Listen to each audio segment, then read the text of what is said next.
Hartman's Way will have its say rise up in their name! Hartman kept talking, giving Barry the grand tour, clearly proud of the place. He went on and on about his hunting trophies, and Barry was impressed. But he was here on business. He raised his voice, cut through the monologue. "Hey, Hartman, where's Al?" Hartman stopped in mid-sentence, annoyed at the interruption. He nodded at the hulking orderly standing nearby. The man smiled and clapped a practiced hand on Barry's shoulder.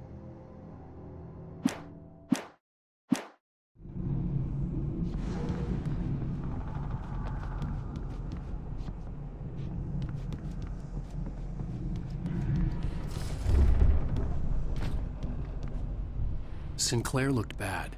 That wasn't a love tap. The crazy old fart hit her hard. If she was one of Hartman's goons, she had it coming. I could get the key to the office from Sinclair. I had to get to Hartman's office. He had taken all my manuscript pages. That's where he'd be keeping them. It's time to pay the piper! Maybe you could come out and beat our wrinkled, adult, diapered asses since you're so tough. The photo on the wall caught my attention. In it, the clinic staff was standing outside the lodge. I knew the man next to Hartman. He was the kidnapper. Hartman had been playing me all along.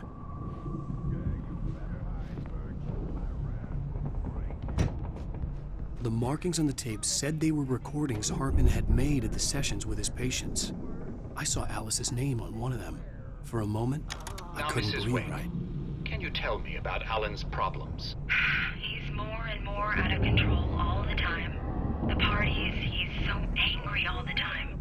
He's getting violent. Do you mean with you? No, not with me. No, never.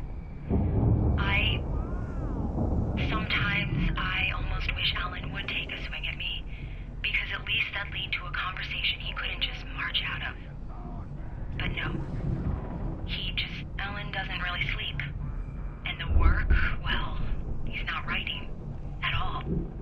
He sits there for hours and just gets more and more frustrated. And I can't talk to him. Yes. Tell me, Mrs. Wake. What would you say to him if he'd listen? I don't know.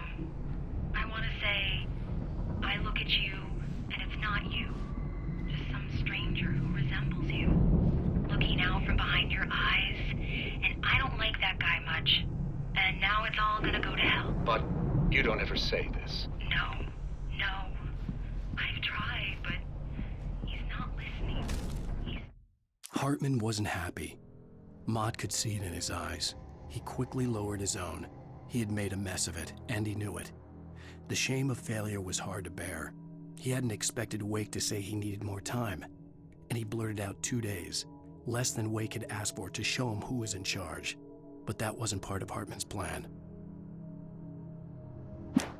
Too deep in his own problems, always going on about something else. I'm so afraid I'm gonna lose him, and we're not even talking anymore. He doesn't let me in anymore. He just keeps me in the dark. I'm so alone here, even when he's home. Please help me, Doctor, because I'm at my wit's end. Well, if you can just get him here, I'll absolutely do my very best. Yeah, but Doctor, you need to be careful with him. He's not just going to listen to you and cooperate. He's the most stubborn man I've ever met. Well, I'll be sure to bear that in mind. Hearing her voice, what she was saying made me happy and sick and guilty all at once. Worst of all, I recognized the words. The phone call from her. It had been a cut-up of this. Just a recording. I'm gonna sue your crazy quack ass to shreds! Seriously! Do you have any idea how much trouble you're in? I'm famous! I represent a celebrity! They'll be looking for me! Oh, that's how you want to play it? Barry? Ow! About time! Barry! Man, am I glad to see you. We need to get to Hartman's office. It's right next door. You okay? Yeah. I mean, no! The cops found me at Rose's trailer, but they didn't hassle me too much. I'm obviously a victim in this, and I demanded to be treated as such. Or else I'd sue their asses. Speaking of asses, that fed.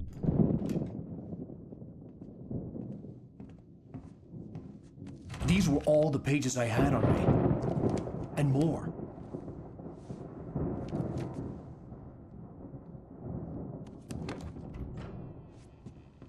Alan, please.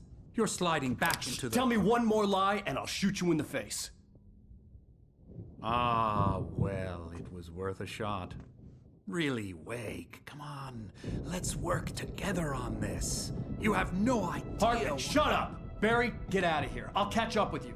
Get a car. Oh, Al, let's just... Go! Wake, listen to me. This is a mistake. Don't you see? Together we can create something absolutely wonderful. With your ability and mine.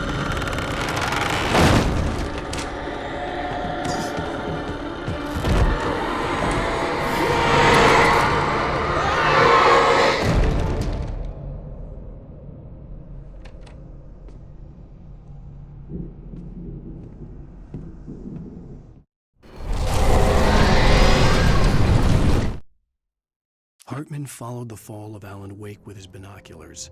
When the rider hit the water, he ordered Jack to take the boat to him. The spot was easy to see in the dark, even with all the extra lights in the boat. The flare floated and kept burning even in the water. Jack turned the radio louder as the engine sputtered. The music was rough and clanking, something the Anderson brothers would no doubt have enjoyed. But Hartman chose to ignore it. Wake was finally within his reach. Presence would be on me in a moment. I had to find a way out.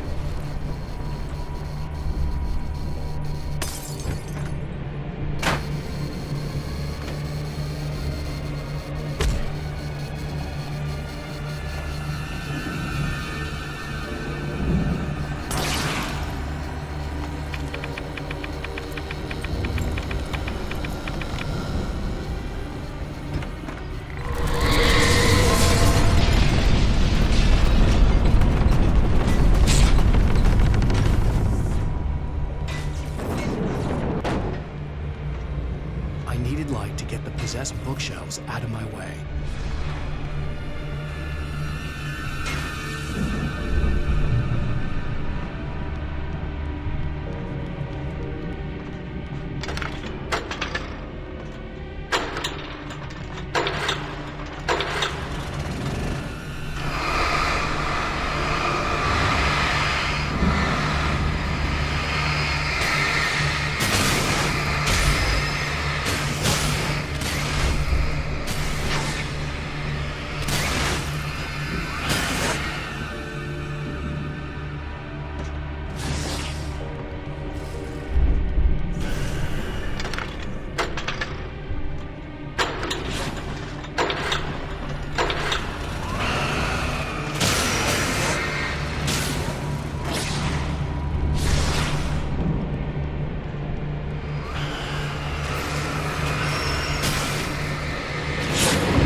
Hartman knew he was no creator.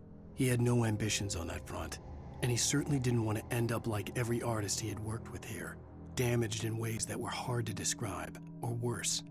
It was enough for Hartman to maintain creative control and provide direction, to be a producer. That was what most of these people were in need of anyway. Of course, suitable subjects were few and far in between.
found the car, but the gate's locked. You're gonna have to go through the hedge maze over there.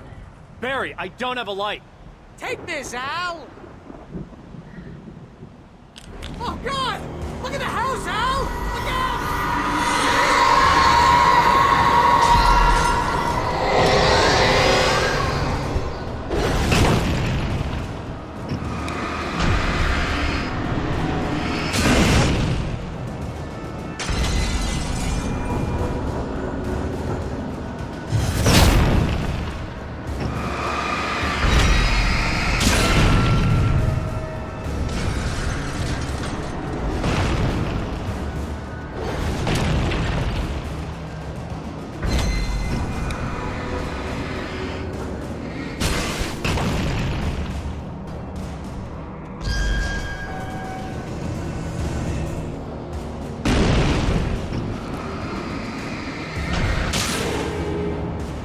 Come on, Al! We gotta go! It's not much of a maze! I made it go easy!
Oh, geez, Al!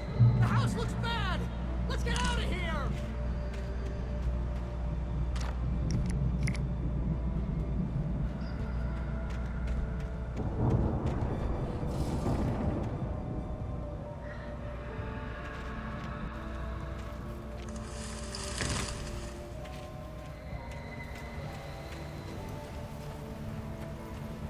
Al, hurry up! I can hear those evil guys moving around!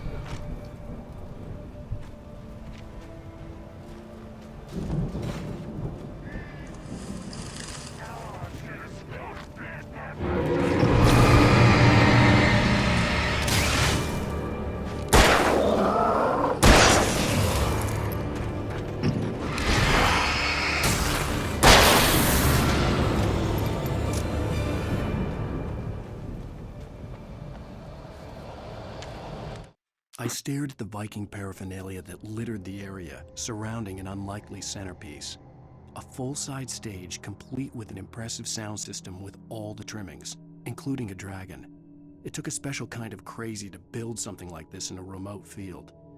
When the sky split open with a deafening boom and the music started blasting, it felt strangely appropriate.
Hartman hurried down the corridor. He had disliked leaving Wake when he was surely at his most susceptible to therapy.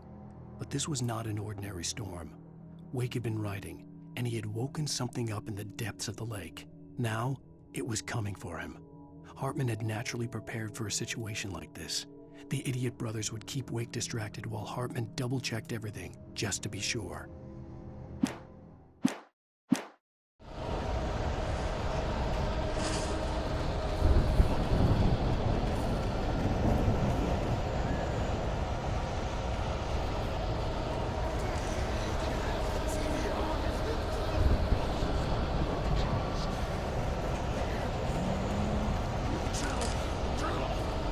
We don't want any fighting. It makes